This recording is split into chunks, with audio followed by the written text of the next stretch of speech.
ਇਹਦੀ ਛੱਤ ਕਿੱਧਰ ਗਈ ਏ? ਛੱਤ ਬੋਨਟ 'ਚ ਰੱਖੀ ਏ। ਇੰਜਨ ਕਿੱਥੇ ਹੁੰਦਾ? ਲੋ ਜੀ ਇੱਧਰ ਦੇਖੋ ਹੀ ਨਵਾਂ ਕੰਮ ਹੋ ਗਿਆ। ਛੱਤ ਜਿਹੜੀ ਆ ਲਾ ਕੇ ਤੇ ਬੋਨਟ ਦੇ ਅੰਦਰ ਰੱਖੀ ਏ ਤੇ ਇੰਜਨ ਚੁੱਕ ਕੇ ਪਿੱਛੇ ਰੱਖਿਆ। ਇੱਧਰ ਵੇਖੋ ਸਟਾਰਟ ਗੱਡੀ ਖੋਤੀ ਏ। ਕੈਸੀ ਗੱਲ ਏ? ਅੱਗੇ ਆਉਣਾ ਜਰਾ ਛੱਤ ਤੇ ਵੇਖੀਏ ਕਿੱਥੇ ਰੱਖੀ ਇਹਦੀ। ਵਾਹ ਜੀ ਵਾਹ, ਆ ਨਵਾਂ ਮੁਲਤਾਨ 'ਚ ਕੰਮ ਹੋ ਗਿਆ ਜੀ।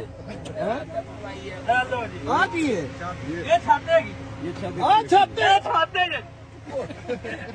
ਵਾਹ ਬਈ ਵਾਹ, ਇਹ ਥੱਲੇ ਯਾਰ ਬੋਨਟ ਥੱਲੇ ਕਰ ਯਾਰ।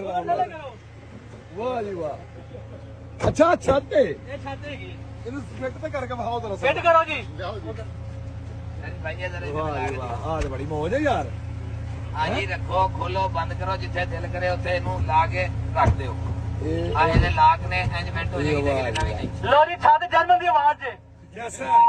ਤੁਸੀਂ ਵੀ ਬੜੇ ਬੜੇ ਸ਼ੋਰੂਮ ਵੇਖੇ ਹੋਣਗੇ ਤੇ ਬੜੇ ਬੜੇ ਬੰਦੇ ਵੇਖੇ ਹੋਣਗੇ ਤੇ ਬੜੀਆਂ ਬੜੀਆਂ ਗੱਡੀਆਂ ਵੇਖੇ ਹੋਣਗੇ। ਇੰਜ ਦਾ ਕੰਮ ਨਹੀਂ ਵੇਖਿਆ ਗਿਆ। ਇਹ ਆ ਛੱਤ ਗਈ ਜੇ।